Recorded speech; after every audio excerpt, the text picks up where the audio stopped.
फिर से आपका स्वागत है एक्जिम एक्सपर्ट्स के इस नए वीडियो में।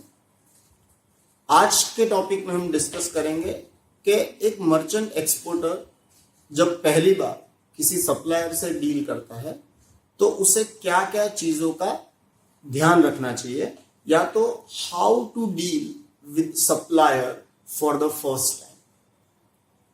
तो मान लीजिए कि मैं एक मर्चेंट एक्सपोर्टर हूं, इसलिए मैं मैन्युफैक्चरर तो हूं नहीं, तो मुझे मार्केट से प्रोडक्ट को बाय करना है। तो प्रोडक्ट को बाय करने के लिए मुझे एक अच्छे सप्लायर का मेरे पास होना बहुत जरूरी है। और मान लीजिए दोस्तों, ये मेरा एक्सपीरियंस है कि आज अच्छे सप्लायर मिलने बहुत ही मुश्किल है। सप्लायर तो बहुत है पर अच्छे सप्लायर मिलना बहुत मुश्किल है। इसलिए किसी भी सप्लायर को फाइनलाइज करने से पहले हम उसको वेरीफाई करेंगे, वो बहुत ही ज्यादा इंपॉर्टेंट है। तो फर्स्ट स्टेप है कि हम सप्लायर को सबसे पहले ढूंढेंगे कैसे। तो हम सप्लायर को यूजुअली ऑनलाइन या ऑफलाइन किसी भी तरीके से ढूंढ सकते हैं। जैसे कि हम गूगल सर्च कर सकते हैं, इंडिया मार्ट में जाकर ढूंढ सकते हैं, या किसी और B2B वेबसाइट पर जाकर ढूंढ सकते हैं। तो इस तरह से हम लोग हमारे प्रोडक्ट के हिसाब से कम 12-15 सप्लायर का एक लिस्ट बना लेते हैं। इसमें एक हिंट देता हूं, अगर सप्लायर आपके जितने नजदीक आपको मिल सके उतना आपके लिए बेटर है। मतलब अगर आपको सप्लायर आपके ही शहर में मिल जाए या आपके 20-25 किलोमीटर के रेडियस में मिल जाए तो वो आपके लिए सबसे अच्छा है, बट हर बार ऐसा पॉसिबल नहीं होता है। अब मान लीजिए आपने 10, 12, 15 सप्लायर्स का एक लिस्ट बना लिया, तो अब हम उन्हें ऑनलाइन वेरीफाई करना शुरू करेंगे। तो ऑनलाइन वेरीफाई करने के लिए हम क्या करेंगे, सबसे पहले उस सप्लायर के कंपनी का नाम हम गूगल पे डालेंगे और उसकी वेबसाइट को ढूंढेंगे, उसकी वेबसाइट को विजिट करेंगे, और एक वेबसाइट से हमको एक रफ आइडिया आ जाएगा कि वो सप्लायर से डील किया जा सकता है या नहीं। कई बार सप्लायर या तो बहुत बड़ी कंपनी होती है या बहुत छोटी कंपनी होती है, जो दोनों तरीके से शायद हमारे काम में ना आए। जो एक स्टार्टिंग या जो बिगिनर मर्चेंट एक्सपोर्टर है उसके लिए शायद वो काम में ना आए। तो बेटर है कि हम एक बार उसको वेरीफाई कर लें। जैसे ही ऑनलाइन वेरिफिकेशन हो जाता है या एक लिस्ट आ जाता है, मानो ये 15 में से ये 7 या 6 निकल गए जिनके साथ शायद हम डील नहीं कर पाए, तो बाकी के जो 9 बचे आप उनसे ईमेल से कांटेक्ट कर सकते हैं, आप उनसे फोन से कांटेक्ट कर सकते हैं और उनसे अपॉइंटमेंट लेकर उनकी फैक्ट्री विजिट कीजिए। आप उनके फैक्ट्री पे जाइए, उनके ऑफिस पे जाइए और उनसे पर्सनली एक बार मिलिए। जब आप उनकी फैक्ट्री विजिट करते हैं या उनसे पर्सनली मिलते हैं तो एक आपको एक और क्लैरिटी आ जाती है कि जो एक्चुअली ऑनलाइन प्रेजेंस है और ऑन द ग्राउंड जो प्रेजेंस है वो सिमिलर है या नहीं। कई बार ऑनलाइन वो बहुत बड़ी बड़ी बातें लिखते हैं, लेकिन उनकी फैक्ट्री में या उनकी प्रोडक्शन आउटपुट इतना ज्यादा नहीं होता है या क्वालिटी प्रोडक्ट्स नहीं होती है। तो वो जब हम फैक्ट्री विजिट करते हैं या पर्सनल विजिट्स करते हैं तो हमको एक आइडिया आ जाता है। दूसरी, अब जब हम उनके फैक्ट्री पे जाएंगे तो हमको एक और क्लियरिटी आएगी कि भाई उसके कितने वर्कर्स हैं, उनके पास क्या क्या सर्टिफिकेशन है, जैसे ISO सर्टिफिकेट है या नहीं, एटसेट्रा एटसेट्रा। जो भी रिक्वायरमेंट है आपके प्रोडक्ट के हिसाब से वो सर्टिफिकेशन उनके पास है या नहीं, वो भी एक आपको आइडिया आ जाता है। तो ये हुआ आपका नेक्स्ट स्टेप ऑफ वेरिफिकेशन।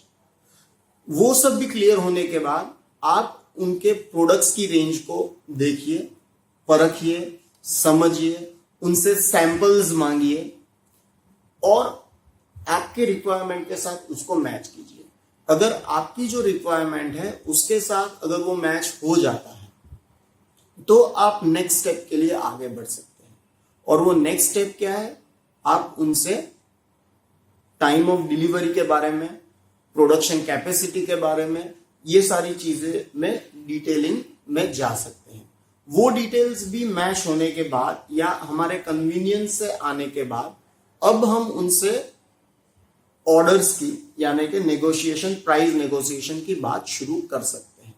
अगर उनकी जो कॉस्ट है और हमारी जो रिक्वायरमेंट है वो भी मैच हो जाती है तो सीधे उनको कॉन्ट्रैक्ट देने के पहले या उनको ऑर्डर देने से पहले हम उनसे एक एमओयू या एक कॉन्ट्रैक्ट करेंगे जिसके अंदर हम ऐसा ट्राई करेंगे, उसके अंदर नोट डाउन करेंगे कि वो हमारे बायर्स को सीधा सप्लाई नहीं कर सकते। नहीं तो नए मर्चेंट एक्सपोर्टर्स के साथ ये दिक्कत कभी कभी हो जाती है, क्या वो सप्लायर के पास जाता है, सप्लायर को आइडिया आ जाता है कि किसको सप्लाई कर रहे हैं, उनका बायर कौन है, वो सीधा ही उनको एक्सपोर्ट करना शुरू कर देते हैं। तो हमको सेफगार्ड करने के लिए, अपने आप को सेफगार्ड करने के लिए, हमारे बिजनेस को सेफगार्ड करने के लिए आप उनसे एक एमओयू या एक कॉन्ट्रैक्ट कर सकते हैं। अगर उनसे प्राइस की डील प्रॉपर हो गई, एमओयू हो गया, प्रोडक्ट की क्वालिटी सही है, टाइम ऑफ डिलीवरी भी सही है, ये सारी चीज होने के बाद ही हम उनको फाइनल ऑर्डर देंगे। एक और चीज जो मैं आपसे शेयर करना चाहूंगा कि आप जिस भी प्रोडक्ट में डील करते हो, आप हमेशा कम से कम 4 से 5 सप्लायर उसके रेडी रखिए। 4 से 5 उसके सप्लायर रेडी रखिए। इसका रीजन क्या है? क्योंकि कई बार क्या होता है कि एक ही सप्लायर से हमारे रेगुलर डील्स होते हैं, कोई इश्यू नहीं होता है, उनकी प्रोडक्ट क्वालिटी भी अच्छी है, टाइम ऑफ डिलीवरी भी अच्छी है, एवरीथिंग इज फाइन। बट कभी कभी कोई अनफोर्सिन सिचुएशन की वजह से कोई ऐसी सिचुएशन आ जाती है कि वो आपको टाइमली डिलीवर नहीं कर सकते, या हो सकता है कि कभी आपको कोई बहुत बड़ा ऑर्डर मिल गया और वो उसे फुलफिल टाइम से नहीं कर पाता है, या उसकी प्रोडक्शन कैपेसिटी इतनी नहीं है, तो आप लास्ट मोमेंट पे किसी नए सप्लायर को ढूंढना आपके लिए बहुत मुश्किल हो जाएगा। इसलिए हमेशा आप अपने पास 4 से 5 अच्छे सप्लायर्स को रखिए और उनसे छोटे ऑर्डर्स उनको देते रहिए ताकि आपका रिलेशन उनसे बना रहे। अगर बाय चांस आप किसी सप्लायर को ऑर्डर नहीं भी दे पाते हो तो आप उनसे अपने रिलेशन को अच्छी तरीके से मेंटेन कीजिए, क्योंकि हो सकता है कि भविष्य में, फ्यूचर में आपको उनकी जरूरत पड़ सकती है। क्योंकि मार्केट के अंदर जब आप होंगे तो आपको ज्यादा से ज्यादा लोगों की जरूरत पड़ेगी, और जितने अच्छे सप्लायर होंगे उतने ही अच्छी तरीके से आप अपने बायर्स को भी खुश रख पाओगे। इसीलिए क्वेश्चन यह है, या एक हिंट यह है कि आप हमेशा 5 से 6 अच्छे सप्लायर को कांटेक्ट में रखिए। इसके अलावा और छोटी मोटी चीजें होती है, जैसे कि प्राइसिंग अच्छी तरह से मैनेज करना, मार्जिन अच्छी तरह से मैनेज करना, ट्रांसपोर्टेशन को अच्छी तरह से मैनेज करना। वो जो थोड़ी बहुत छोटी मोटी जो चीजें होती है वो जैसे जैसे आप फील्ड में जाओगे वो आपको क्लैरिटी आती जाएगी। बट सप्लायर से डील करने से पहले ये जो मैंने 4-5 चीजें बताई उसका आपको खास ध्यान रखना है। सो फ्रेंड्स, अगर आपको इस वीडियो के द्वारा आपका कोई क्वेरी सॉल्व हुआ है या आपकी मन की जो शंका है वो दूर हुई है और आपको ये वीडियो पसंद आया है, तो प्लीज इसको लाइक कीजिए और हमारी चैनल को सब्सक्राइब कीजिए। इसके अलावा हो सके उतने अपने दोस्तों के साथ शेयर कीजिए ताकि आपके साथ आपके दोस्तों का भी नॉलेज बढ़े। और अगर आप एक्सपोर्ट के फील्ड में आगे बढ़ना चाहते हो, अपना नॉलेज को और बढ़ाना चाहते हो और एक नए फील्ड में बढ़ना चाहते हो, तो नीचे दिए गए नंबर्स पे आप कॉल कीजिए या नीचे दिए गए ईमेल आईडी पे आप मेल लिखिए। हमारी टीम आपको कांटेक्ट करेंगी और आपके जो भी डाउट्स है उसको सॉल्व करने में आपकी मदद करेगी। Thank you very much friends, have a nice day.